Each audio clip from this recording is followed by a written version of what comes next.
Lideramos el camino de la opinión pública y buscamos que la cultura del debate alcance consensos y soluciones a los problemas de nuestro país.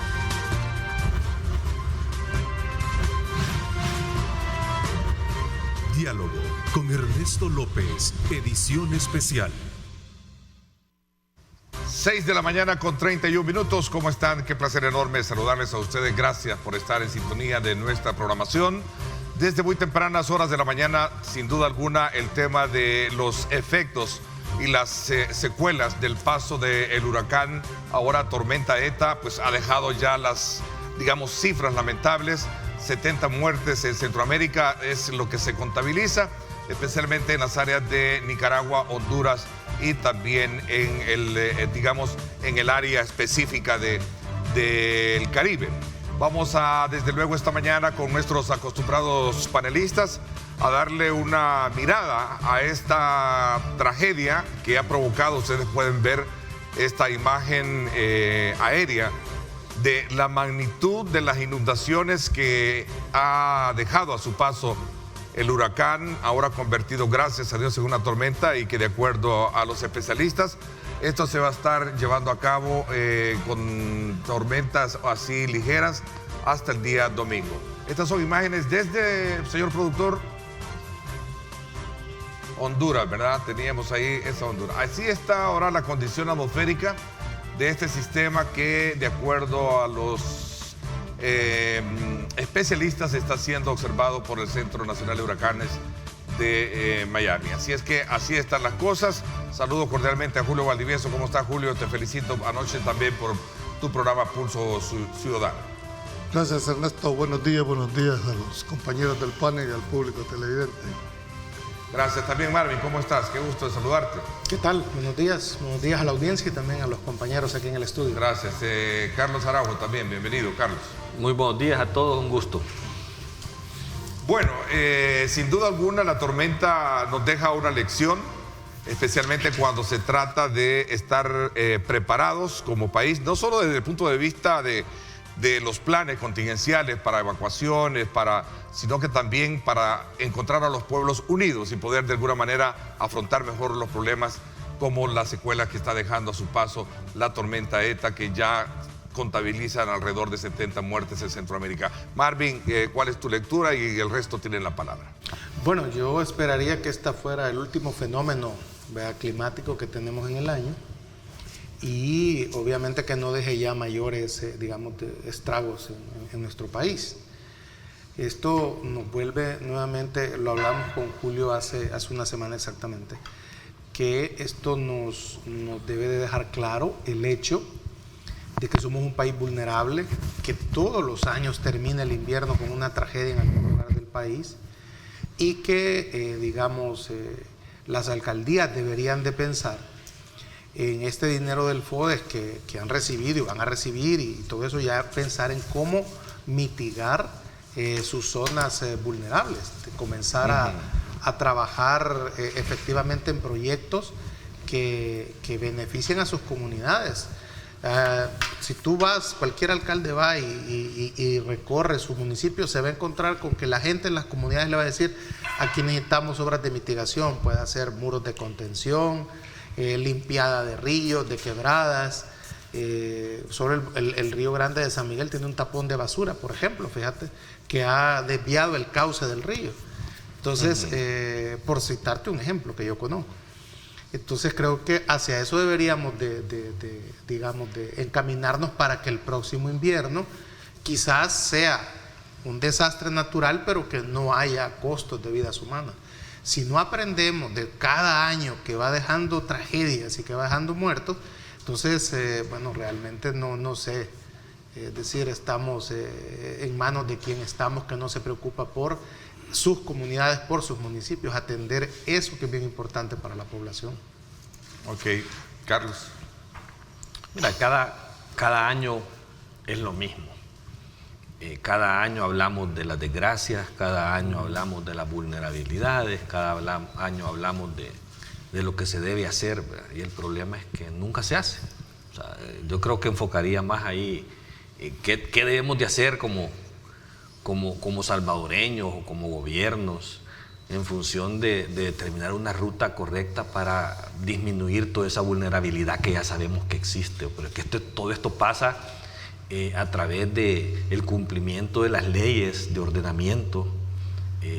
¿Cómo es posible que se dé un permiso, por decirte, para poder hacer una construcción en un lugar como este caso de lo que supuestamente ha pasado en Nejapa? Porque no sé si es exactamente igual, pero que se dice que había una terracería que había tapado la quebrada y eso hizo un deslave desde el volcán. O sea, si no ponemos atención a estas cosas y somos permisivos, ¿verdad? Y seguimos incumpliendo las leyes en función de que yo soy más vivo y tengo conectes para poder tener los permisos, para poder seguir degradando el ambiente, creo que nunca vamos a detener esto. O sea, yo creo que tenemos que esperar de verdad a que la clase política, y hay que decirlo de esa forma, tome cartas en el asunto y sea mucho más responsable para poner orden. Es que, como Julio siempre dice, leyes hay. Si el problema es que no las cumplimos, ¿verdad? Y si seguimos así, todos los años vamos a seguir hablando de este tema y lamentando las desgracias que se vienen. Ahora, eso hay que sumarle un elemento, digamos, a ese análisis que ustedes están haciendo, un elemento que tiene que ver precisamente con la designación de los 75 millones de dólares para las alcaldías, que el gobierno, a través del presidente, lo dijo en televisión, y luego pues se aplicó por parte del Ministerio de Hacienda. Ahora están las alcaldías que no saben para qué utilizarlos, sobre todo cuando se tratan de, o cómo utilizarlos a partir del enfoque o el análisis o el énfasis que hizo el presidente para atender la emergencia de la tormenta ETA, cuando entiendo, Carlos, que esa partida tiene ya su gasto específico para atender la pandemia y también el tema relacionado con la reactivación económica, ¿no? Claro, o sea, es que el tema de los 75 millones del préstamo del BID tiene por ley un destino específico.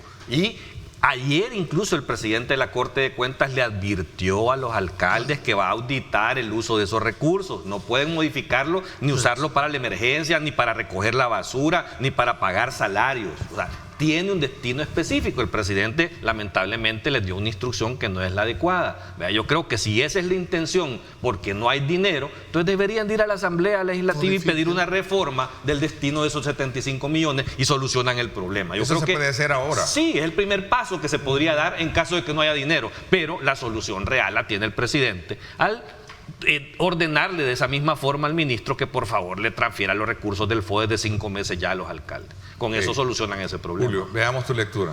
Bueno, igual, mis dos antecesores han dicho claramente. A mí lo que me llama la atención es que si ya sabemos que somos un país altamente vulnerable, deberíamos de contar con un plan de contingencia, sino que estamos rezando cada año que una depresión tropical no venga al país, que un fenómeno climatológico no nos afecte, ¿verdad? Y la gran ventaja que se puede decir, entre comillas, es que no tenemos costa en el Atlántico, no porque fuera aún peor todavía. Tenés caso que nos solidarizamos con nuestros hermanos hondureños, lo que les ha estado pasando. Sí. Guatemala mismo ha tenido problemas. Pero casi todos en la zona norte en el Atlántico. Entonces, eso de alguna manera. Por otra parte, yo creo que aquí el rol de las alcaldías debe jugar un papel sumamente importante. Y también nosotros, la ciudadanía. Es lamentable cuando tú ves esas correntadas, esa cantidad de bolsas de plástico, de cantidades de basura que van corriendo, que tienen un destino, señores, el mar. Si alguien ha tenido la oportunidad de ver que el mar es la gran receptora de basura de todos los países. Claro. Yo creo que esa concientización que tenemos nos va a afectar tarde o temprano. Y este tema no tiene nada que ver con la parte ideológica o partidaria. Aquí creo que nos hace falta una campaña de culturización, una campaña de educación. Por ahí se decía que programas de estudio de los niños, desde pequeños, porque claro, el tema no es de los grandes. Creo que educación debería hacer dos modificaciones básicas a esa currícula. Uno es en el tema de tránsito, meter una materia de tránsito a aquellos, dijéramos, muchachos que están a sacar la licencia de los 15 años, para decirles las consecuencias que implica ir tras de un volante. Y dos, precisamente el tema de la cultura en el medio ambiente en el niño.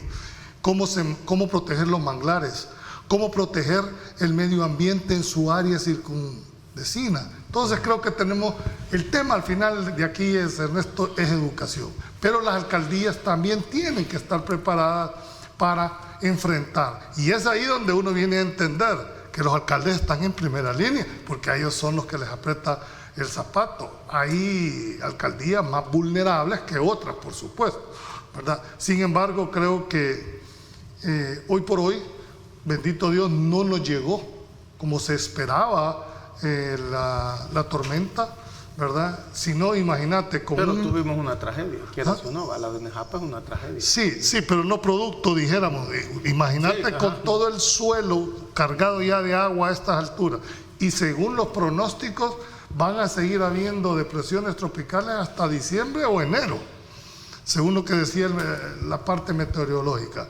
En fin, creo que esto es un llamado. Y con respecto al tema que explicaba Carlos, es correcto. Hay que ver en la aprobación de los créditos que ahí tienen un fin específico, ¿verdad? Para los cuales, si se quiere cambiar ese fin, pues lógicamente tendrá que modificarse esa situación, ¿verdad? Yo creo que eso es fácil, si se ponen de acuerdo, ir a la asamblea. A ver, pero el problema entonces siempre continúa, o está casi igual. Ayer tuve a dos alcaldes, Soyapango y Panchimalco, y era precisamente, después dieron conferencia de prensa, creo, y era precisamente la preocupación porque ellos quieren atender un plan preventivo, específicamente porque ya comienza, por ejemplo, Chalatenango comienza a tener una gran cantidad de agua, ya se acumulada. Entonces, de alguna manera, la emergencia premia y el punto es el dinero para poder efectuar todo eso. Sí, no hay dinero. Si el problema es ese, que no pueden prepararse para poder atender cualquier desgracia por falta de recursos. 5 meses sin FODES. Creo que aparte de los 5 meses sin FODES, la caída drástica que han tenido los ingresos de las alcaldías también. O sea, que sí están en una situación sumamente crítica y por eso es importante la priorización de los pocos recursos que el Estado pueda tener. Ahora, o sea, aquí hay que tomar de esas decisiones. Cierto, el dinero es importante, pero los problemas de vulnerabilidad no se han iniciado este año. Sí. O sea, es decir, hay quizás otra cosa más allá. No, si ya tenemos tiempo de estar. En esto, pues, o sea, que es algo que no se quiere decir, y es que se ha privilegiado la economía sobre las personas. Cuando tú hablabas de que hay una empresa que hace ahí arriba, que puede tramitar los permisos, la cultura del vivo, yo voy a hacer aquí la colonia porque aquí puedo hacerla, porque aquí tengo mi terreno, o aquí voy a lotificar y no me importa si hay aguas negras, aguas lluvias, energía eléctrica, agua potable. Entonces, eso es privilegiar lo económico sobre las personas. Yo ahí, fíjate, Marvin, que creo que no es o lo uno o lo otro. Creo que debe de haber un balance entre las dos posiciones. El problema no es que si es que así es, esta empresa lo haga. El problema es que las autoridades se lo permitan. Claro. O sea, el tema, porque siempre va a haber esa tentación de la cultura del más vivo, ¿verdad? Como el que está haciendo dos filas y aparece un energúmeno en un tercer carril queriéndose meter hacia adelante. ¿Qué pasara si estuviera ahí un agente de tránsito y viera que haga eso, los detiene y le pone la multa? O sea, eso siempre para eso sirven las instituciones, para eso sirven las autoridades, para regular y detener los abusos. Solo te voy a poner una cosa, fíjate, la ley de transporte terrestre, tránsito y seguridad vial establece que toda empresa pública o privada que vaya a hacer una obra tiene que pedir permiso al viceministerio con 15 días de anticipación y anunciarla. Aquí tenés construcciones de edificios con camiones parqueados afuera de cemento llenando los edificios. Hombre, por Dios santo, ¿en qué cabeza cabe eso? Me dirán, bueno, es que no hay. Pues tendrán que hacer un turno en la noche. Pero ¿por qué tienen que afectar? Ahí es donde se ve la institucionalidad. Vaya, señor viceministro, y dé una vuelta ahí por Barceló y se va a dar cuenta de cómo van a estar. Ese tema de los edificios, que se ve bien bonito San Salvador con edificios. Sí, porque una vez ya pasó, se nos olvidó. No estamos, pero te voy a decir una cuestión. El agua, por ejemplo, para abastecer todos esos edificios. En otro medio está diciendo ¿de dónde el va a ministro salir de el Hacienda, agua de todos esos edificios? En otro medio está diciendo el ministro de Hacienda son ellos, los alcaldes, que deciden en qué lo quieren invertir, 75 millones de dólares. Sí, pero no es cierto. Es bastante claro. Eso no es cierto. O sea, él lo sabe muy bien, la ley es sumamente clara, él tiene los decretos y máximo con una advertencia de la Corte de Cuentas. hasta la Corte de Cuentas les advirtió. Ya les dijo. O sea, es que ese juego perverso de querer manipular la opinión pública de parte de estos funcionarios, creo que es lo que nos tiene a donde estamos.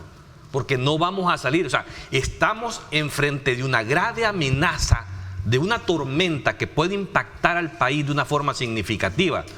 Y estamos jugando política con los recursos del Estado para poder atender la emergencia. Yo creo que eso no es correcto, eso no se vale, y por eso es que nunca podemos superar esta polarización en la que estamos en este momento.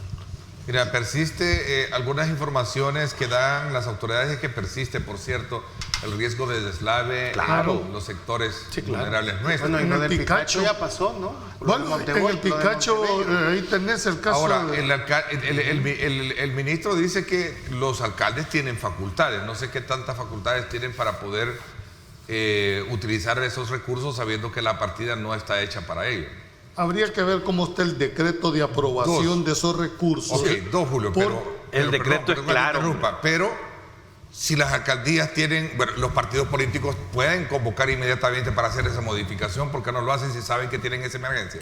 Porque el decreto, los fondos son para otra cosa. De acuerdo. O sea, el gobierno central, de esos 2.000 millones, que eran 600 millones para las alcaldías por el tema COVID, al gobierno le tocaban 1.400 millones.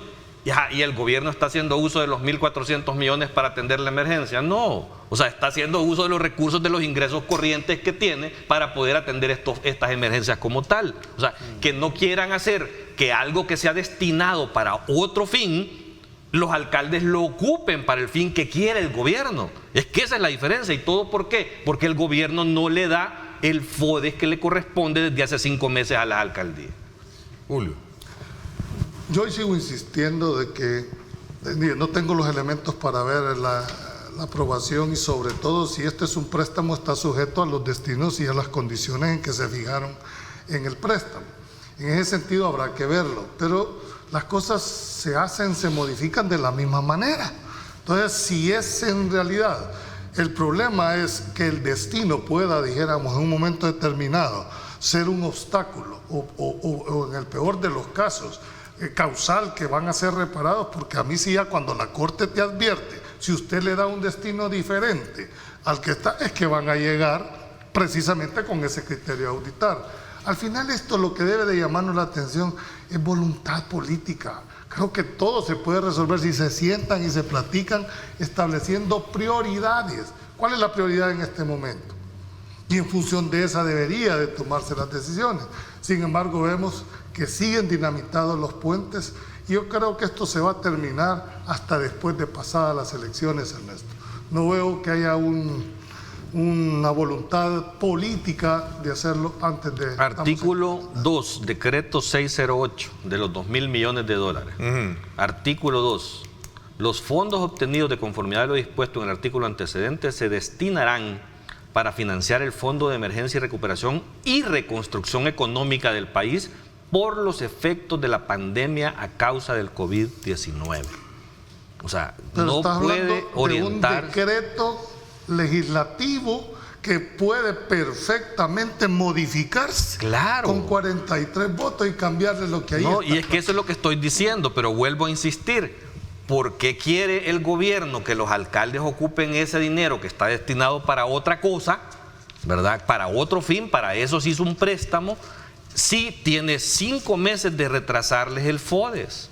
O sea, si les dan su dinero como corresponde, los alcaldes no deberían de estarle pidiendo absolutamente nada al gobierno central. El problema es que si existen o no existen los fondos. Yo creo que ahí es donde, insisto, la Corte de Cuentas de la República debe de resolver de inmediato de esa auditoría para determinar si los fondos están disponibles o no. ¿Por qué? Porque si no, entonces hay que irse al plan B, plan C, que es precisamente eso. Modifiquemos entonces ese destino para ocupar ese dinero para las otras cosas que se necesitan. Pero ¿por qué la prioridad debe de ser ocupar algo que ha sido destinado? Bueno, el problema económico en este país a causa del COVID-19 es grave.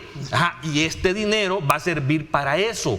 Entonces, si lo vamos a orientar para preparar una prevención de una tormenta, entonces vamos a dejar descubierta la reactivación económica necesaria. O le pones este destino y claro, pero eso debería, es de disponibilidad. pero eso debería de ser un plan B. Claro. O sea, si el tema es si hay una disponibilidad de los ingresos corrientes aprobadas en el presupuesto general de la Nación para transferirle, son 180 millones de dólares que han dejado de transferirse desde hace ya 5 meses a los alcaldes. Pero hay una realidad. Si viene una tormenta y se te desborda la situación en esta, es una emergencia que no te digo que se descuide la pandemia, pero es una emergencia que la tenés que atender. Pero ¿y si el dinero está en el Ministerio de Hacienda? ¿Ah? ¿Y si el dinero está en el Ministerio de Hacienda? Es que determinemos a dónde está el problema. Es que el problema no el problema es que no le dan el dinero. El problema es que hay una realidad. ¿A quién le tocaría enfrentar si los alcaldes no tienen dinero, Carlos? Al gobierno. Al gobierno central. Claro. ¿Y a quién más? Pues, claro. Entonces, a alguien le va a pasar la factura. Claro. ¿Entendés? Entonces, habría que, primero, en mi criterio, hay dos problemas. Uno, de origen eminentemente formal, por el candado que tú acabas del 608 en ese artículo, que puede ser superado fácilmente con una reforma, adicionándole que además de esto se puede hacer siempre y cuando se pero cumplan es la solución chiche. ¿Ah? Esa es la solución fácil a no dar el FODES. Bueno, pero tenés que tener que resolver. Por eso, ¿y por qué no resolvés como corresponde, pues? O sea, ¿por qué tenés que resolver vos cuando el problema está en la cancha del gobierno en el Ministerio de Hacienda? Ellos tienen 180 millones para dárselos a los alcaldes. Lo tienen.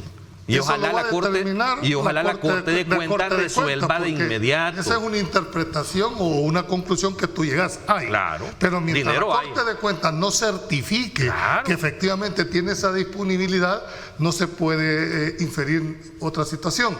Sin embargo, al margen de esto, independientemente de qué cancha lo querrás ver, hombre, esta intransigencia en realidad, quien estaba a pagar la factura es la ciudadanía. Claro, sí, claro. Independientemente de quién pueda tener la razón, si hay o no hay, no se vale, no es justo de que la grande mayoría estén pagando por esta falta de entendimiento entre... A ver, Marvin, te veo muy pensativo, no sé si estás de acuerdo en lo que están diciendo tus compañeros de mesa. No, lo que pasa es que evidentemente detrás de esto hay un interés electoral, pues, o sea, no solo lo escuchaba, porque el punto aquí es un bloqueo, pues, de unos y otros.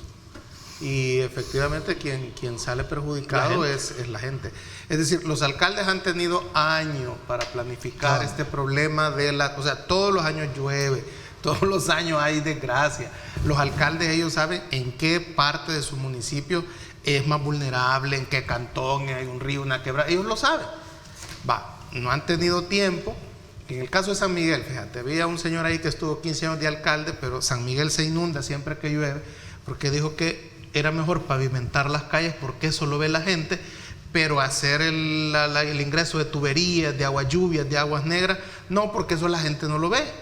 Entonces, claro, al pavimentar ha facilitado, por ejemplo, en la calle Chaparrastique, que baje la correntada del volcán a la Roosevelt y se llena.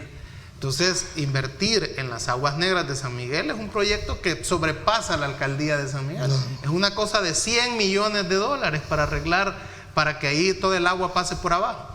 Entonces, pero nadie se quiere meter en eso porque eso no lo ve la gente. ¿Qué es lo que ve la gente? La gente ve que le llevas láminas, la gente ve que le llevas cosas. Entonces los alcaldes también tienen culpa. La miopía política electoral. Han privilegiado el yo voy a... O sea, hacerse una foto en una cloaca, ¿verdad? En un sistema de drenaje como que no mucho, ¿verdad? A menos que seas el pingüino. Pero en este caso, ir a regalar láminas, comida, hacer una orquesta. Sí, pero entonces después no te quejes de las cosas que están pasando. Exacto. Entonces, ahí tenemos que los alcaldes, tiempo han tenido los alcaldes para darle una solución a ese problema de la lluvia, del invierno. Luego, hoy el gobierno los agarra, ¿verdad?, con los pantalones abajo a una elección y los tiene a gotitas, ¿verdad? Dándoles los 75 millones del préstamo, les lanza la cascarita, gástenlo en la lluvia, después viene la Corte de Cuentas, en el momento, si lo gasten eso, lo voy a enchuchar. Entonces, ¿ves? Entonces, todo es político, pues. Y claro, la gente en medio. Esta forma de hacer política es lo que ha sido derrotado en Estados Unidos el martes. Claro. Porque ese jueguecito, ¿verdad? De me brinco las leyes, estiro la ley hasta donde yo pueda, ¿verdad? Hago berrinche, no me importa poner a la institucionalidad al filo del barranco con tal de sacar privilegios electorales para mí. Eso es lo que ha quedado demostrado el martes en Estados Unidos, que la gente, la polarización, tensar la cuerda a tal grado que la gente ya no reconozca a su mismo país, es lo que ha sido derrotado en Estados Unidos el martes. Entonces, hay que esperar que en el país, ¿qué nos dice la dialéctica? Que a vos te asusta la palabra. ¿Qué nos dice la dialéctica? Es que hay que dejar que las cosas pasen.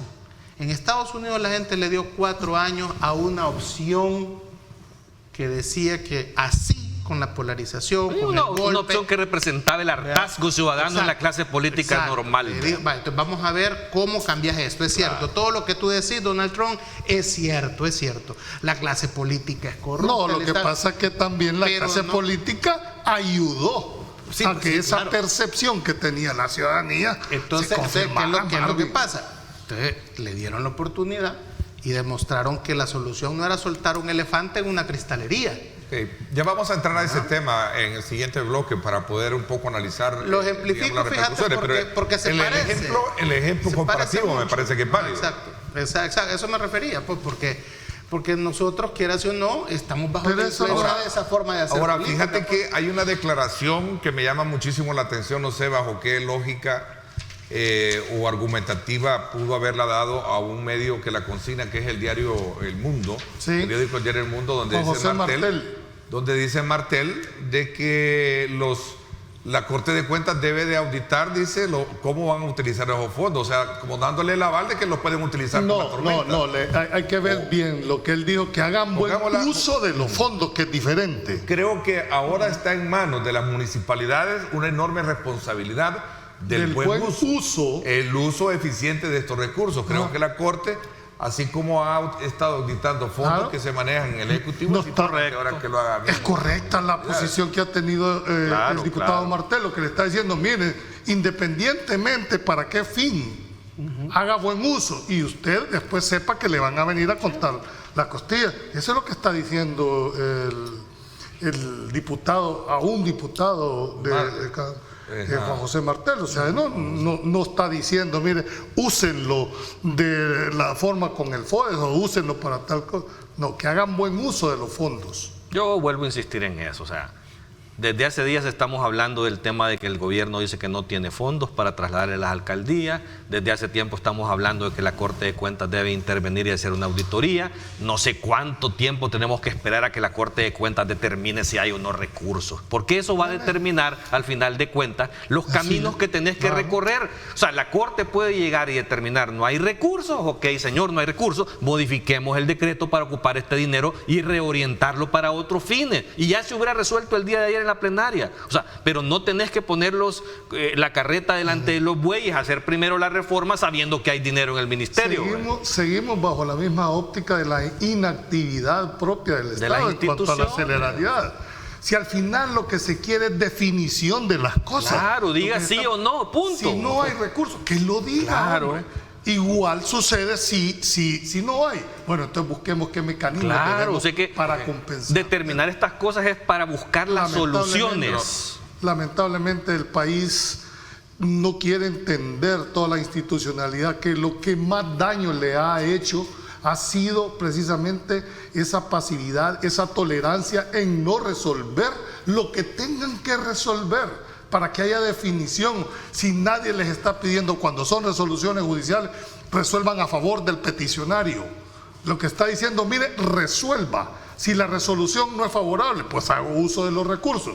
Igual aquí, si la Corte de Cuentas determina que no hay recursos, pues hombre, se busca una alternativa para poder satisfacer los temas. La solución concluyente es que la Asamblea puede modificar ese decreto pero deberíamos de certificar que de verdad no existen los recursos en el gobierno central. Si tienen 43 votos, lo pueden hacer inmediatamente. Ok. Me voy a la pausa con imágenes, por cierto, de la tragedia que vive Centroamérica. Como lo decía, estas son imágenes desde la ciudad, esto es en Honduras, ¿verdad? Y vean ustedes la magnitud de las inundaciones que ha causado y que Dios mediante, pues eso no ocurra en nuestro país, pues porque toda esa agua también está, como quien dice, a los salvadoreños, ¿verdad? Queriendo bajar de la parte norte hacia nuestro país. Aquí vamos a atender, se ha bajado mucho.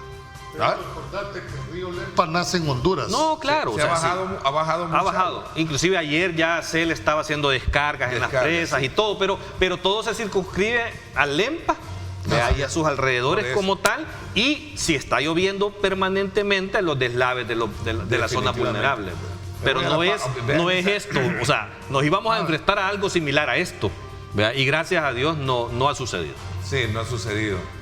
Bueno, nos vamos entonces ahí están esas imágenes que son desde luego muy impactantes. Vean la magnitud de las inundaciones en las calles y las correntadas como... Aquí creo yo, Ernesto, es donde la clase política en general debemos de ver esto que estás viendo en la televisión en este momento y entender que a eso nos íbamos a enfrentar y tenemos que buscar cómo evitar que esas cosas sucedan cada año que hay una tormenta en este país. Gracias a Dios dio la vuelta, si no, a ver cómo estuvieron.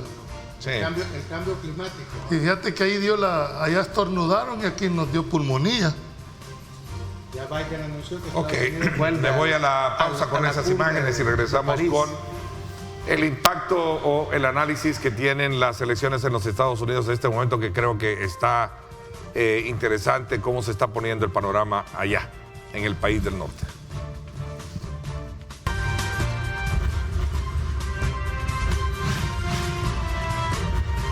Diálogo con Ernesto López, edición especial. Estás viendo Diálogo con Ernesto López.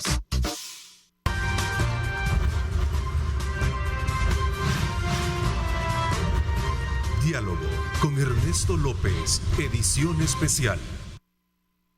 Bueno, aprovecho a invitarlos a ustedes a que también sintonicen mañana a las 7 de la mañana en directo con Ernesto López Radio. Voy a hacer un análisis de la situación coyuntural y también las proyecciones electorales que tienen 3 candidatos.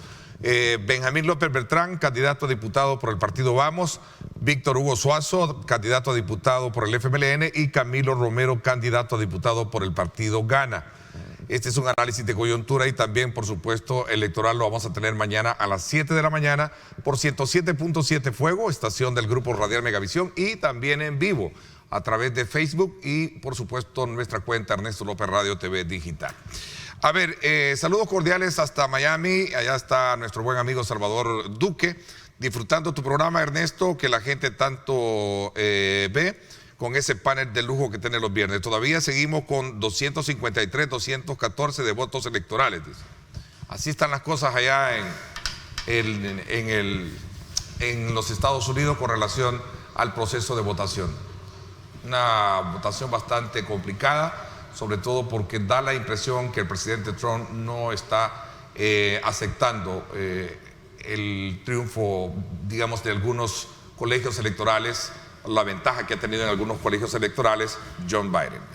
¿Qué piensas? Yo creo que lo que está, digamos, definiéndose es, por ejemplo, si va a llegar Biden a los 270 votos o delegados electorales, que cuando tú ves los resultados preliminares en Arizona y Nevada, todo parecería indicar que una vez que se den, porque se detuvo el escrutinio en Arizona, va a continuar este día, y en Nevada han dicho que hasta el 12 de noviembre van a dar los resultados finales. Entonces creo que prácticamente la campaña, cuando tú ves las dos campañas, la de Trump y la de las campañas, me refiero a los comandos, a los voceros de estos comandos de campaña. Biden, por ejemplo, ya instaló su sitio de transición en internet, ¿verdad? Para, digamos, comenzar el nombramiento de funcionarios, la elección de funcionarios que va a tener que cumplir. Incluso ya está adelantando políticas, era lo que mencionaba al corte, ¿no? Que Biden ya anunció que va a regresar a Estados Unidos al acuerdo climático de París, que Trump lo había sacado. Ha adelantado posiciones en el caso de Venezuela, para mencionarlo, en el caso de la América Latina. Va a revisar el apoyo que Estados Unidos le ha dado a Juan Guaidó y abre la posibilidad de sentarse a hablar con Nicolás Maduro, por ejemplo, ¿no? Igual ha establecido que va a revisar y a quitar algunas de las restricciones que había hecho Donald Trump a Cuba, por ejemplo el envío de remesas y todo eso. Y en el caso de Centroamérica vuelven a ratificar la ayuda que puede dar a nuestra región de $4.000 millones. Y lo interesante es que habla del tema de la corrupción, ¿verdad? Que va a centrarse en ese tema de la corrupción en Centroamérica para tratar de evitar, digamos, que el narcotráfico, hacen ese vínculo entre el narcotráfico y la corrupción y poder, digamos... ¿A quién, Marvin, perdón que te interrumpa, a El Salvador, quién le conviene que gane? A Biden, porque él es el que ha hecho, digamos, unas ofertas más concretas en política migratoria. De política migratoria, la legalización de 11 millones de documentados. Y el tema del Triángulo Norte. Los 4.000 millones, claro, los 4.000 millones para la región. Combate a la corrupción, porque según entiendo previo combate a la corrupción, obviamente. Es que el dinero, esos 4.000 millones va a estar condicionado, eso decía la campaña de Biden anoche. Claro, si van a aventar mucho dinero, pues hay que evitar la corrupción, ¿verdad? Si tú quieres, para que nos hagamos una idea, como el Fomilenio, ¿verdad? Había allí un parámetro a cumplir que era la transparencia, el combate a la corrupción, el fortalecimiento de la democracia. Sí, algo pues unos parámetros muy similares a lo del dinero de Fomilenio, ese es lo que implementaría. Básicamente, para que lo entendamos coloquial, el que pague el mariachi pide la canción, hombre, si te va a poner las condiciones. Ahora, este titular que tienen ustedes ahorita en pantalla, beneficiarios del TPS están en agónica espera de resultados. Claro. Eso es lo que nos debería interesar. Porque, digamos, los casi 300.000 salvadoreños que están beneficiados con el TPS, al nomás asumir Biden en enero, podría él, para mientras se aprueba la reforma migratoria, que él ha dicho que en los primeros 100 días va a enviar al Senado, podría ampliar el TPS, porque esa es una decisión del presidente de Estados Unidos. Claro, así como Trump lo eliminó, el nuevo presidente lo puede dar de nuevo. Y eso, digamos, tendrá que ser una gestión, un reto para las embajadas de Centroamérica o de los países, ¿verdad?, que están allá en Washington, para poder iniciar a hacer el lobby. Ahora, hay un dato también en esto que quisiera introducirlo, fíjate, Neto, porque obviamente durante, digamos, la campaña se habló sobre quién estaba detrás de Biden. Digamos, un gran financista de Biden es George Soros. Y como en El Salvador nos hicimos enemigos de George Soros de la noche a la mañana, entonces hay que decirlo que en este caso... pues George Soros ha ganado, ¿no?, digamos, la campaña hay que entender, hay que tener cuidado con esas afirmaciones, Marvin.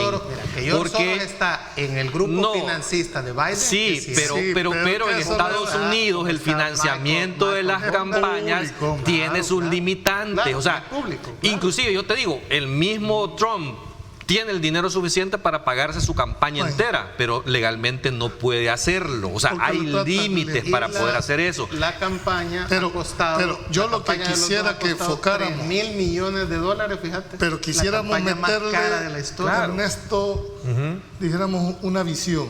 Creo que las elecciones en Estados Unidos tienen como dos ópticas que hay que verlas. La interna propia de ellos, con todas estas... y la externa, es decir, los efectos que va a tener, no solo para El Salvador, para América Latina y en general para la política exterior. Es decir, si gana Biden, ¿qué efectos tendría en el país? Si gana Trump, ¿qué efectos va a tener en el país? Es decir, eso es lo que en realidad, al margen, por supuesto, que va a ¿Habría un cambio si Trump continúa siendo presidente en ese efecto per se? para el país. No lo veo así que haya un cambio. Aunque hay parte de la continuidad, ¿no? No, pero hay que ser honestos. Los americanos, su política exterior la tienen casi siempre muy bien clara, definida. Sí, pero hay matices. Hay estilos. Hay matices y estilos que para nosotros son importantísimos. Trump ha cambiado mucho de acuerdo, pero la política exterior, esa tradición que tenía Estados Trump Unidos, la ha cambiado. En esto creo yo que Trump se ha peleado con los aliados, por ejemplo. ¿Verdad? Por ejemplo, fíjate que una de las mayores democracias como es Estados Unidos, y nos está dando una lección de institucionalidad, de ver cómo funciona. Me decía un secretario de un partido ayer que si Estados Unidos, con lo que significa una potencia, si no la primera en el mundo económica, tecnológica, ¿verdad?, siguen aún en los temas, y hablábamos extracámara, Carlos es muy experto en el tema aquí electoral, sé que no podemos comparar, dijéramos, el sistema de los Estados Unidos, que es por colegios electorales, frente a los votos nuestros, pero ¿qué es lo que estamos tratando de ver? Dos situaciones. Uno, frente a la institucionalidad, porque me llama la atención esa afirmación que se haga. Uno acaricia el triunfo y el otro fraude. Es decir, dos posiciones totalmente antagónicas, pero al final lo que está en duda hacia el interior de los Estados Unidos es precisamente el país. A ver, jueces, pero algunos jueces ya rechazaron las peticiones Por que él ha supuesto, hecho. Ahí teníamos, porque por no cierto, tiene fundamento. El día de ayer, varias cadenas de televisión han cortado el mensaje de Trump. Sí, ahí está. Mira, jueces porque de Georgia y Michigan rechazan demanda de Donald Trump. Estaba acusando de fraude. Mira, cuando uno dice que le han hecho fraude, uno debe de documentar a dónde ha sido, y más allá, a dónde ha sido el fraude, cómo, y develar la trama. Y no tiene pruebas. Y Trump, no, es que Trump dijo anoche que Biden se había robado las elecciones. O sea, acusó a Biden de que ha hecho fraude de forma directa. En ese momento, las cadenas de televisión, y ojo, incluyendo la cadena estatal de televisión, o sea, el canal nacional de Estados Unidos sacó del aire al presidente y dijo: no podemos seguir transmitiendo algo que no tiene fundamento. El presidente está mintiendo. Por la percepción que se o sea, puede las cadenas comenzaron a explicar, porque hay que decirlo algo. Mira, en Estados Unidos pasa un fenómeno interesante. Cuando la televisión anuncia que va a hablar el presidente de los Estados Unidos, todo el mundo deja de comer o lo que está haciendo y vuelve a ver al televisor, porque va a hablar el hombre más poderoso del mundo. Esa es la visión que tiene el ciudadano estadounidense. Lo que ha sucedido ayer es inédito, porque las cadenas de televisión, y a esto voy a sumar otro elemento, Twitter ha estado etiquetando los tweets de Trump, advirtiéndole a la gente que lo que está poniendo el presidente no es cierto. Entonces, lo que está haciendo Trump cuando acusa de fraude a Arizona y a Georgia, está acusando a gobernadores de su partido republicanos, porque es que hay una cuestión. En Estados Unidos, quien maneja cada elección son los gobernadores. Son los gobernadores. Entonces, ya el partido, la presidenta del Partido Republicano ha dicho ya se la está arrastrando. Que el Partido Republicano va a pensar seriamente si acompaña a Trump en este rompimiento institucional que quiere hacer, en el sentido de solo de parpajo, ¿verdad? Como decimos a veces. Mira, y es que es importante decir, Trump se está comportando no a la altura del cargo de presidente, se está comportando como un payaso. Eso es lo que está haciendo. La democracia norteamericana tiene más de 200 años de existir, con instituciones fuertes, creíbles, con un sistema de justicia que de verdad funciona y hace cumplir las leyes. Hasta hoy ha sucedido, ¿no? Y le funciona como es. O sea, y que un presidente en funciones venga a hacer las cosas que está haciendo Donald Trump, de deslegitimar la institucionalidad americana por un interés electoral, ¿verdad? Sin pruebas, sin evidencias. Eso está haciendo y desfavoreciendo a Donald Trump como presidente, y lo está debilitando. Y mira esa noticia, ¿verdad? El mismo partido, gente de su mismo partido, en Filadelfia le están diciendo paren el conteo. en Phoenix dicen cuenten cada voto, o sea, hay una división Lo que pasa hasta interna en eso. Es que yo creo que la prudencia con el que se ha manejado, dijéramos, el candidato demócrata, tiene muy claro que el partido no termina los 90 minutos. Claro. Termina Hasta que se cuenta el último voto. Hasta que el árbitro pita los dos estilos.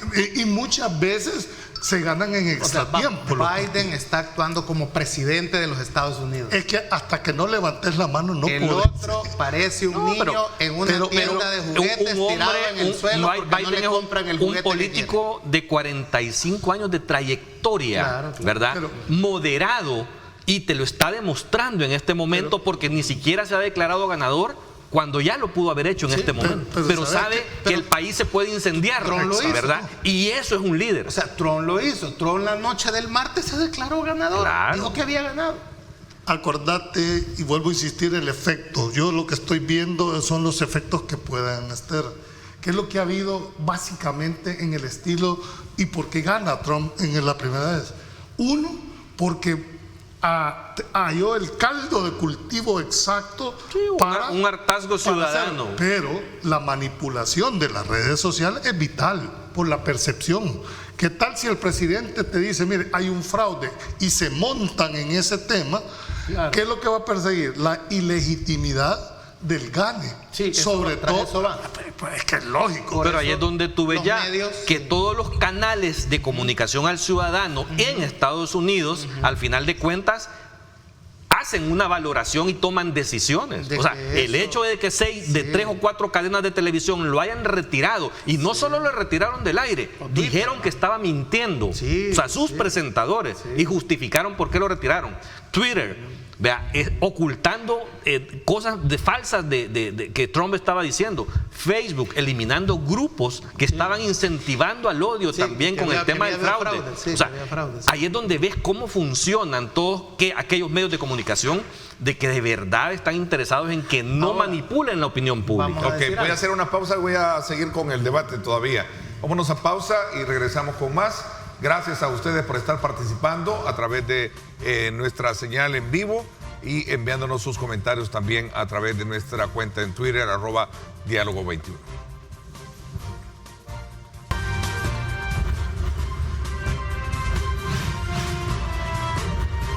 Diálogo con Ernesto López, edición especial. Estás viendo Diálogo con Ernesto López.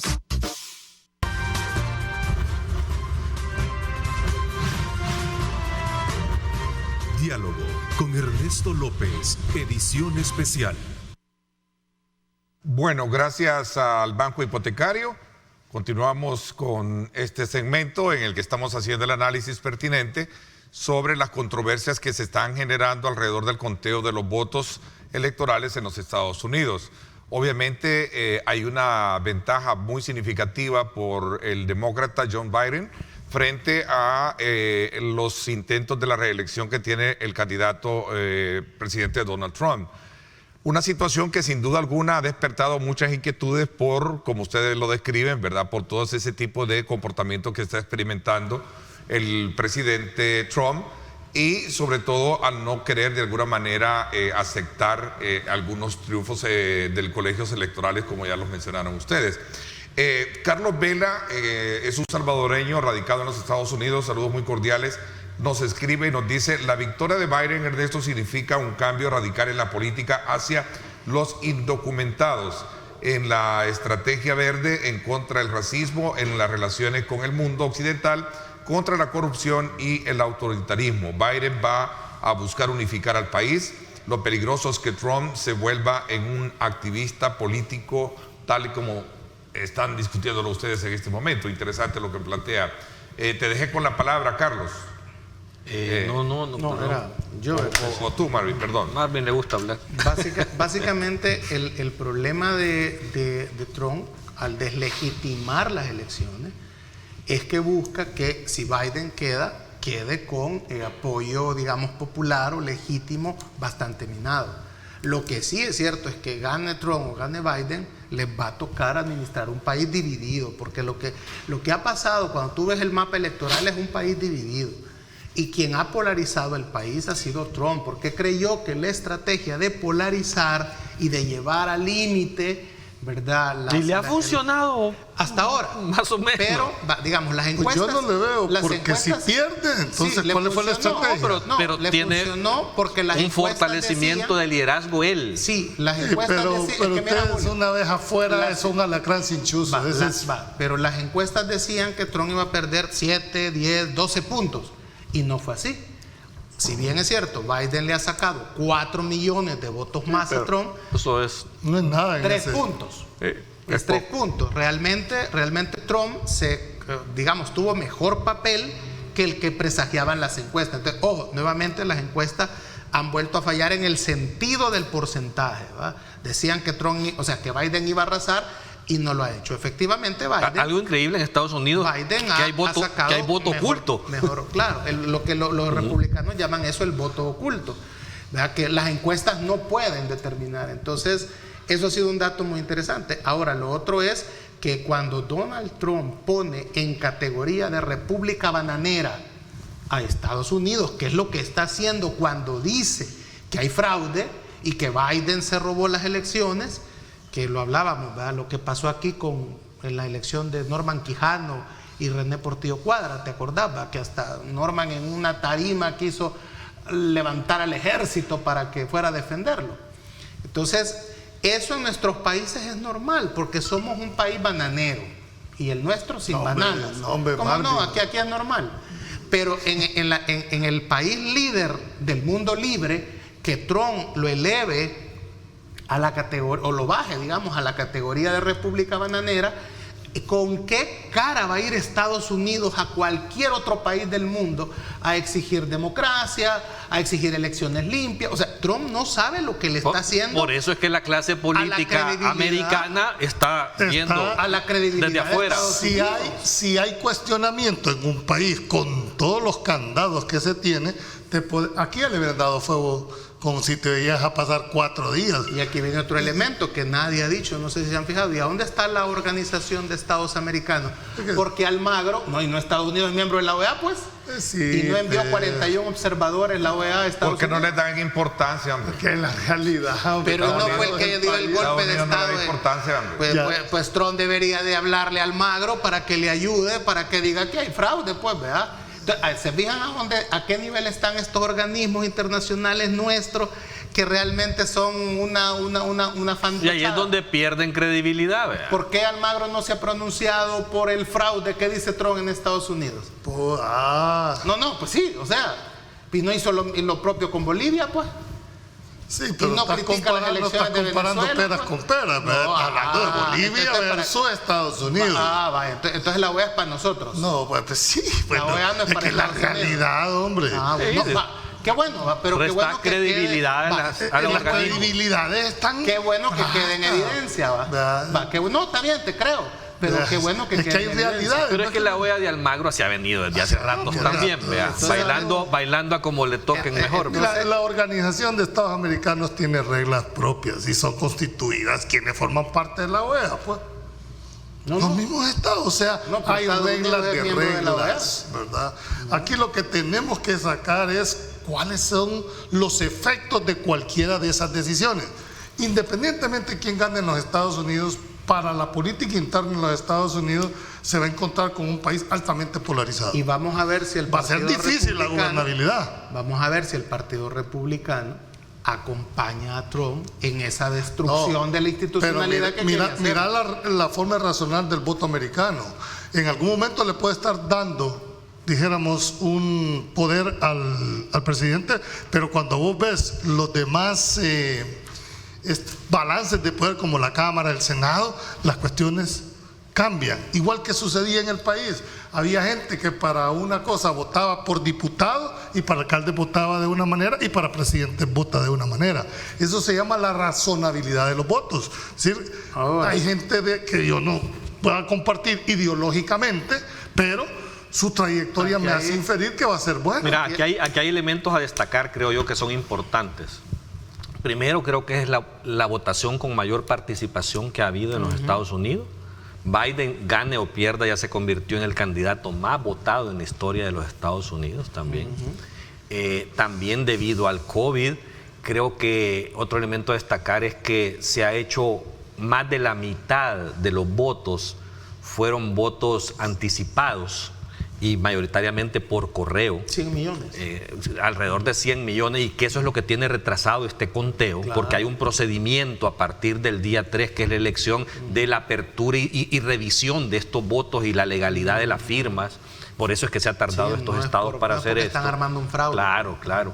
Esos elementos te demuestran que al final el pueblo norteamericano se ha manifestado con una mayor participación electoral, que no es normal en Estados Unidos, ante la preocupación, ¿verdad?, de un presidente que está haciendo cosas incorrectas, cosas inapropiadas, dividiendo y fomentando el odio dentro de su país, y al final la gente reacciona y dice: no, momento, esto ya no puede seguir así, este populismo hay que detenerlo, porque ese es el peligro de Donald Trump.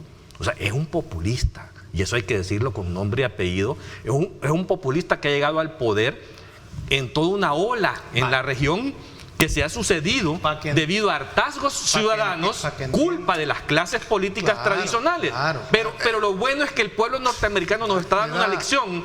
Nos está dando una lección en el que en la ola, es decir, no pueden negar de los errores que se han partido por los que tuvieron que tomar decisiones. Yo lo que estoy destacando, que son de la ultraderecha, yo que estoy destacando no somos ultraderecha. Y la ultraderecha que nos está viendo. Vos fuiste más ultraderecha que nosotros dos juntos, hombre, así que no hables paja. No me cambien el tema, para que entiendan. Donald Trump es al Partido Republicano lo que Juan Domingo Perón es allá en Argentina. O sea, es esa clase de liderazgo nacional populista. Pero yo sí quiero resaltar en uno de los planteamientos. Con un régimen autoritario, pero al final, y en una nación como los Estados Unidos. Sí, pero al final lo llevó un pueblo a eso me estoy refiriendo. Si así llegó Chávez a Venezuela, igual, de la misma forma. Sí, por eso que Biden no ganó con la mayoría que necesitaba, con la contundencia, porque el Partido Demócrata también le ha fallado a los estadounidenses. ¿Y quién es el responsable de eso? Nosotros, los electores. ¿Por qué razón? Cuando no vota menos del 50% de todo un padrón electoral, ¿qué es lo que te está dando a entender? Creo yo que estas elecciones, las que van a venir al país, que es la que deberíamos de ver el efecto, creo que la cantidad de votantes va a subir. Yo tengo la percepción que va a subir. Por una razón. El desencanto hoy por hoy de los ciudadanos con la política salvadoreña es más grande. Déjame terminar. ¿Por qué te digo que va a subir? Porque ya entendió que el que no vota también es responsable de las consecuencias que se dan. El que no vota decide. Porque no decide, ¿verdad? Pero sí, en realidad, al no votar permite que otros decidan. Yo me sigo inclinando por el análisis. Yo creo que en el 2021 va a darle, en el caso de El Salvador, va a darle la ciudadanía el poder total a Nuevas Ideas. Yo sí lo creo. Y va a terminar de castigar a Arena y al FMLN, reduciéndolos a la mínima expresión posible que se pueda. Está por verse. Yo eso creo. Ahora, a partir del 2024, la gente le va a comenzar a reclamar a Nuevas Ideas. Es un proceso. O sea, la diferencia Trump la agarró el coronavirus al final de su mandato. Pero acuérdate que él venía con una fortaleza económica, con un aumento de empleo. La pandemia le tiró por el suelo todo eso. Aquí ha sido al revés. Aquí la pandemia agarró al presidente Bukele al principio de su mandato. Y al parecer la gente ve con buenos ojos cómo se ha manejado el tema de la porque pandemia. no ha sufrido las consecuencias todavía de las malas decisiones del gobierno. Económicas. Económicas, es correcto. Vale. Entonces, eso se va a saber hasta el 2024.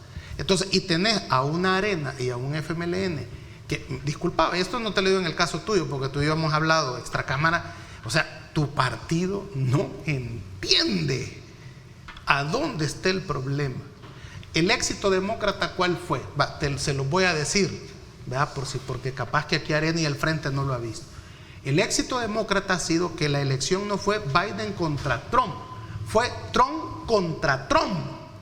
¿Cómo es eso? La gente votó por Trump porque lo quiere y votó por Biden porque está en contra de Trump. No es por detener a Trump. Exactamente, pero aquí no, es que esa fue la estrategia demócrata.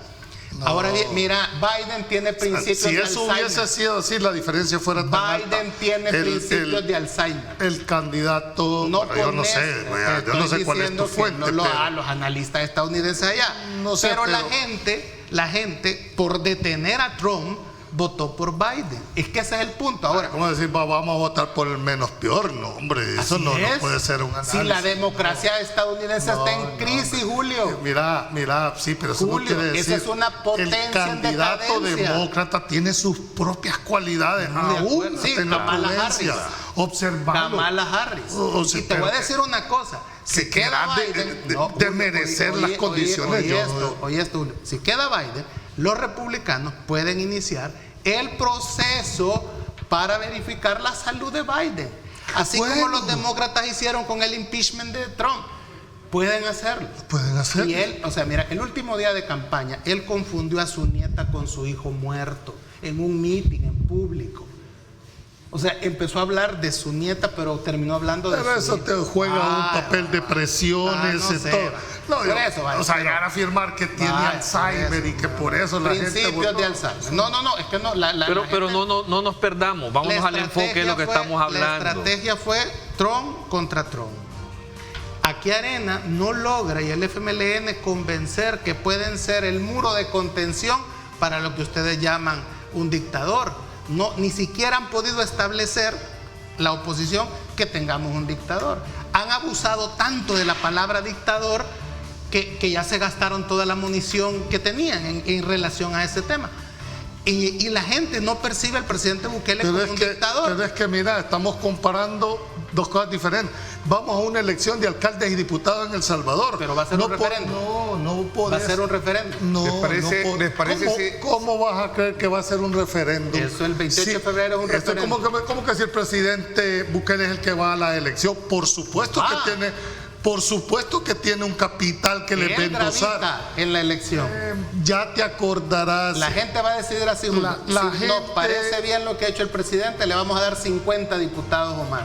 Nos parece mal lo que ha hecho el presidente, le vamos a dejar a la oposición la llave de la mayoría calificada. No es tan así. No es tan así. Por supuesto que la figura del presidente juega un papel importante en la campaña, pero el hecho de que sea el presidente, eso automáticamente va a hacer ganar a un candidato. Esto que dice Marvin es cierto, porque es la estrategia que el presidente quiere llevar a la elección. Es el presidente contra el sistema.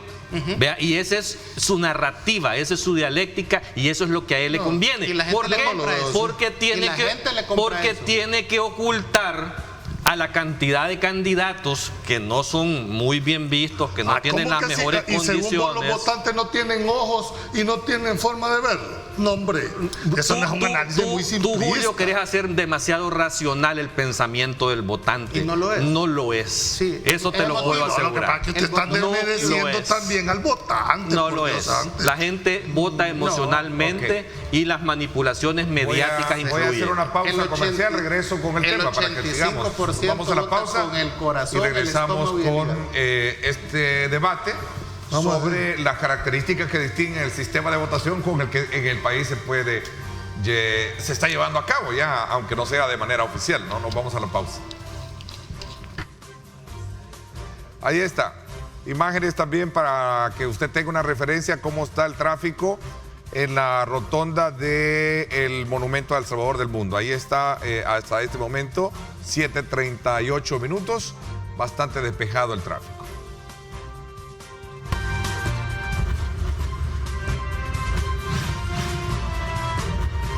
Diálogo con Ernesto López, edición especial.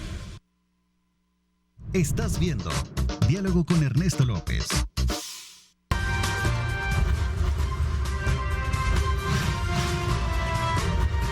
Diálogo con Ernesto López, edición especial. Bueno, gracias nuevamente por estar con nosotros. Estamos haciendo una evaluación de los programas electorales también de los protagonistas y de Pulso Ciudadano, ¿verdad? Estamos evaluando. Bueno, continuemos con el debate sobre las características que distinguen el proceso electoral en los Estados Unidos, muy parecido al nuestro o muy distanciado del nuestro, que hablaba Marvin. Yo creo que está distanciado en el sentido de que yo no comparto ninguna de las dos posiciones. para subestimar al voto del ciudadano. No, es que yo no creo que sea autómata para decir cómo no nos vamos a por el hígado, habrá una por el bolsillo. No, hombre, habrá una parte que efectivamente pueda votar de esa manera. El 85%. La mayoría. Pero ese es estar, y el 15%. Eso es irrespetar y el 15% del votante. El votante, y eso está probado en el mundo entero, en los diferentes procesos electorales, que el voto no es racional. Ahora te lo voy a decir. No es racional. ¿Por qué creen ustedes entonces que hay pesos y contrapesos? ¿Por qué creen ustedes cuando dicen es que el pueblo es sabio, no le quiere dar todo el poder a uno? Y eso no es racionalidad. Pero eso no va a pasar. Explícamelo. Pero el 28 de febrero no va a pasar. No. Ustedes están haciendo un planteamiento y una tesis de que el voto es con el corazón y el estómago. Yo digo que no son excluyentes. Pero vuelvo a insistir. O sea, esos pesos y contrapesos que se dan entre una elección presidencial o de congresos como tal, en El Salvador se han dado de alguna manera, porque como dice Marvin, ahí sí se la compro, vean en esa parte, no se ha sometido a referéndum el liderazgo presidencial en una elección de asamblea legislativa. En este momento, este presidente está ocupando esa estrategia de yo contra el mundo. Y eso es lo que él quiere, él pretende, es su estrategia electoral de llevarlo a la mesa de la próxima elección. Es un análisis interpretativo y que político tú lo estás haciendo. Claro, y de eso se trata esto, ¿o no se trata de eso? No, está bien, lo que yo te estoy diciendo es que no comparto la tesis por una razón. La gente razona ese peso, los resultados. Vámonos al 2018. ¿Cuántos diputados le dio al partido Arena? 37. No hubo ninguno que tuviera mayoría simple, cuando solo iban 2 partidos. Y tenías un gobierno del FMLN sumamente debilitado.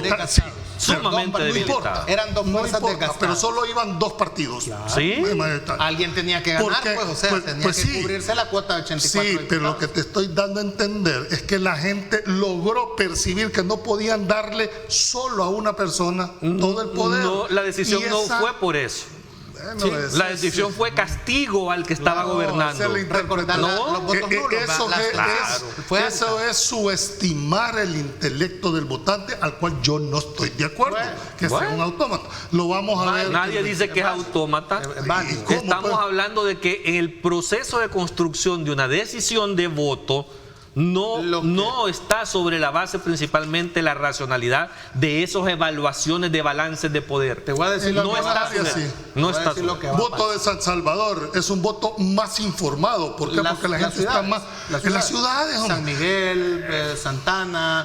¿Cuál es la razón del voto por rostro? Entonces, poder identificar. Te voy a decir lo que va a pasar. La mayoría de alcaldes se van a mantener en sus puestos. La gente va a votar por los alcaldes. Bueno, pero ¿y eso no te decís que va en contra de lo que ustedes están planteando? Pues? Pero a la Asamblea Legislativa le va a dar el qué va a pasar. Total a nuevas ideas. Yo no tengo la bola mágica para decir cómo va a quedar. Pero vamos hace falta mucha agua que corra bajo el puente todavía, Marvin. El control total para nuevas ideas va a ser una especie de manzana envenenada. Porque si no logran manejar bien en el 2024 la factura, que es el tema económico, y los excesos pero vas a tener un país destruido, un país en total ruina, con los ciudadanos sufriendo. Pero eso es culpa de Arena y del FMLN, que no han sido capaces de diseñar una estrategia para lograr el equilibrio que necesita el 21 en febrero del próximo año. El 28 todavía faltan para las elecciones. No lo van a lograr. Yo no veo en Arena un liderazgo que pueda, en el FMLN, que ya no se sabe. Mira, si los partidos políticos actuales, los partidos actuales, los que van a contienda, porque hay 3 que van nuevos por primera vez.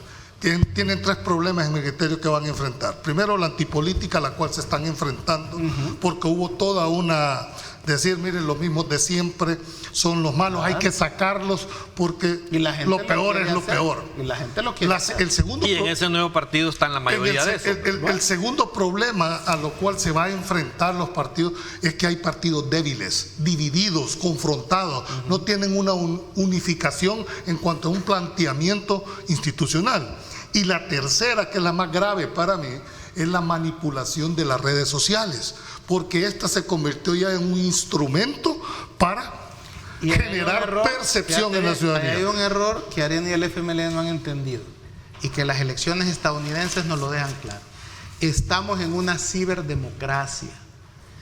¿Y qué implica decir que estamos en una bueno, es una clase ya de ciencias políticas que a alguien se la debería dar Arena y al FMLN, porque entonces así quizás puedan diseñar una estrategia. Por eso contra Trump. Por eso te estoy diciendo que esas tres características va a hacer que la oposición, si es que hay oposición, hagan una verdadera estrategia electoral, pero no cerrando ni jugándole en la cancha del presidente Bukele, porque siempre les va a ganar, hombre. La gran esperanza de la oposición aquí de Arena era que ganara Biden, para que sea Biden y no ellos quien detenga al presidente Bukele. ¿Qué clase de estrategia es esa? Yo no sé, pero si la oposición de este país no tiene una visión estratégica política de cómo enfrentar, si siguen jugando de la misma manera que han estado jugando, van a perder por una razón. Se van a perder. He dicho que juegan siempre de local. El presidente le juega de local con la barra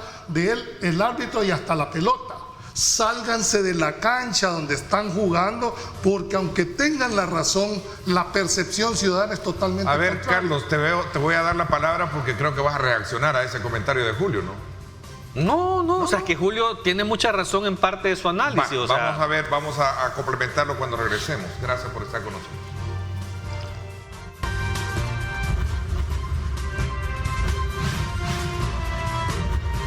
Diálogo con Ernesto López, edición especial. Estás viendo Diálogo con Ernesto López.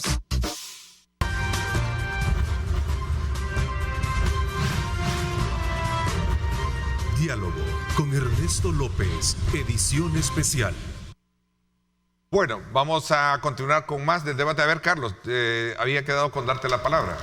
Sí, mira, de lo que estábamos hablando, o sea, yo creo que la estrategia electoral de lo que viene para febrero del 2021 en este país, Julio tiene mucho de la razón. O sea, hay que saber la cancha en la que hay que jugar, ¿verdad? Y lamentablemente la oposición ha estado jugando en la cancha del otro, ¿verdad? De su adversario. Es un tema de replanteamiento, es un tema de estrategia. La campaña no está comenzando todavía oficialmente y creo que verás cosas más adelante de cómo plantearse en este escenario. O sea, aquí cada quien juega las reglas que quiere jugar y creo que la gente tendrá la oportunidad de hacer estas valoraciones que Julio dice de una forma un poco racional, ¿verdad? Pero también habrá que meterle otros ingredientes diferentes a cómo enfrentar este tipo de desafíos políticos electorales, en el cual hay que hacerle ver a la gente muy bien quién es tu adversario y cuáles son las consecuencias de esas decisiones que la gente va a tomar. Yo creo que, y algo que hay que llamar muchísimo la atención y que hay que hacer reflexionar al ciudadano es algo. La gente ahora, aún más que en la última elección presidencial, está más decepcionada, y te lo digo por mediciones de encuestas. La gente ahora dice mucho más que no le interesa la política. Mayoritariamente ya pasaron del 50% y eso indicaría una baja participación. Y esa baja participación solo beneficiaría al partido de gobierno. Entonces, hay que hacerle pensar a la gente que su decisión es importante si quiere corregir el rumbo de las cosas. Porque si estás en neutro, en un modo de apatía política, al final de cuentas es porque tampoco estás de acuerdo en uno ni como el otro está manejando las cosas. A ver, Julio, asumí el papel del ausente. Solo quiero tirarle una pregunta a matar a Carlos, perdón, para que vea. a matar, para que es mejor que el insulto que se puede hacer, ¿no? ¿Crees vos que Arena, en tu análisis electoral, va a sacar los mismos 800,000 votos que sacó el año pasado? en las elecciones presidenciales, No, va a mantener ese voto. no necesariamente. O sea, ese ya podría no considerarse necesariamente. un éxito, que Arena mantenga su votación. lo que pasa es que son condiciones diferentes y hay estrategias además diferentes. son especulaciones, ¿no? Pero es gente, Pongámoslo. necesita esos 800,000 votos para mantener pues una si va- fuerza. pues en si la vas a una Ahora hay elección, actores diferentes, Mira, ¿verdad? que han entrado a la contienda Bueno, como tal, y entonces deberían de mantener. esa realidad se manifiesta en las encuestas. O sea, hay que ser sinceros. Yo no sé, la gente está percibiendo. Pero en las encuestas Tú no mantienen tenés- los 800,000 no, votos. No, tú no tenés- los mantiene. Entonces, tú Arena tenés, baja. dijéramos, acceso a una encuesta, todavía no hemos visto. Primero estamos en deuda para saber cuál es el padrón electoral. Aquí de votantes, de cuántos son los votantes. que Ya van a ayer estar, cerraron el registro electoral. ¿verdad? Entonces, para sobre esa base hacer una proyección. Yo te puedo garantizar que más de 1,5 millones los que están ahí están fuera del país. O sea, de por sí hay un problema, dijéramos, de participación por la ausencia física de las personas. Tiene que haber una campaña motivacional precisamente para que se induzca al voto. Y finalmente, sí, yo sí creo que en esta nueva elección, cada vez que viene decimos esta es la del siglo, no, yo creo que esta próxima elección, como muy bien se ha estado planteando a través de todo el programa, están en juego básicamente estilos de gobierno. Pero como vamos no a una elección, No son estilos, perdón. Realmente no. No, bueno, esa es tu percepción, Claro. porque la gente compara, aunque son no quiera. consecuencias, no son estilos. Esa es tu Consecuencias en la percepción. vida de la gente. Eso Sí, yo mira. le llamo realidad. Estilos Por más Alemania, que- mira, Francia, Estados Unidos. ¿va? Aquí no es de estilo, Julio. Mira, lo que Aquí es de hacia dónde vamos, hacia dónde vas a dirigir las políticas Es- públicas espérame. y a saber administrar un país y una sociedad para que sea próspero Mira, es que o cuando para yo, que sea peor. espérate, cuando yo pongo de estilo es por una razón. Siempre hay una tentación de parte de los que detentan el poder de querer centralizar. Ese no es el problema. Yo a eso no le veo. Veo la pasividad de quienes los pueden parar. Es decir, no veo esta tentación. Veo por qué estos permiten hacer esto. Y ahí me meto toda la institucionalidad. Que alguien trate de buscar aferrarse al poder. No, hombre, eso conducta. lo han hecho todos. Sí. Y ustedes no me lo pueden dejar de mentir. Ahora, Esa conducta que tú te referís tiene una explicación. Somos una república bananera. bueno, Por eso, quien puede detener a quien quiera me estás venir, diciendo vos que nos van a ir de afuera. pues sí. O sea, no. Quien puede detener no lo hace a nivel nuestro. Bueno, porque hay mucho juego, ¿me entendés? Quien Interesa puede más- corregir el rumbo de los interesa destinos más de un intereses, país ¿verdad? es el votante, es la gente. Pero él no tiene información. Pero ahí está que la oposición tiene que ser suficientemente inteligente para hacer que sea más racional ese entendimiento ciudadano Ciberdemocracia. para que tome decisiones. Ciberdemocracia. Que Porque es la cuando yo única te manera digo, que vas a poder informar por eso hoy digo, al votante. Cuando alguien lo intente, en realidad a mí eso no me... Es que se le permita hacerlo. ¿Por quién? Bueno, por el votante. Si al final no fue a votar y se tiene lo que se tiene, ¿y qué vas a hacer? Pues? Y no es la voluntad del votante, pues.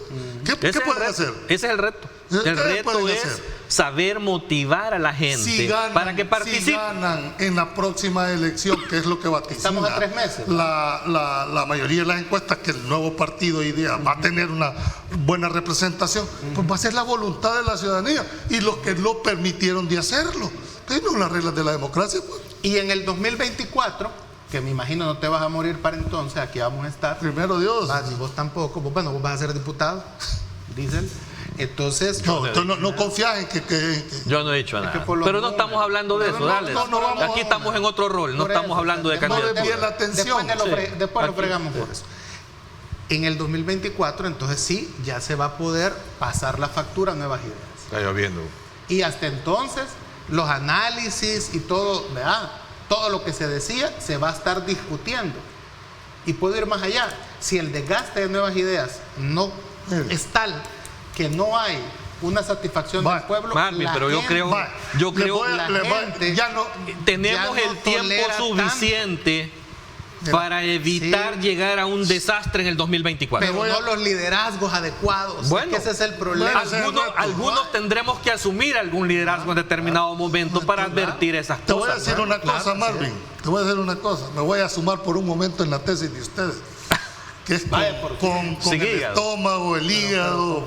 Es un voto menos racional. ¿Sabes en realidad qué es lo que va a pasar? Que la realidad se va a terminar imponiendo. 2024. Yo te puedo decir, te quiero, mira qué bonito, pero si yo no tengo trabajo, si yo no tengo comida, si yo no tengo acceso a los servicios básicos, por más que me traigas a Superman o a la Mujer Maravilla de candidato, yo no lo voto, porque tengo una realidad y frente a eso no se puede. Pero es que todo depende a quién culpe el ciudadano de eso. Esa es la diferencia, Julio.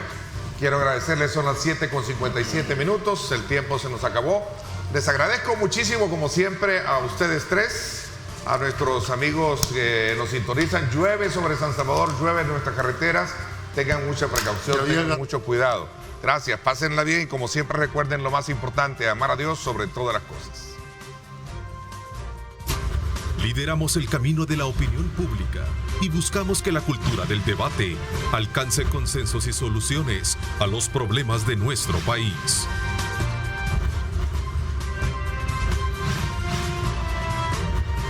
Diálogo con Ernesto López, edición especial.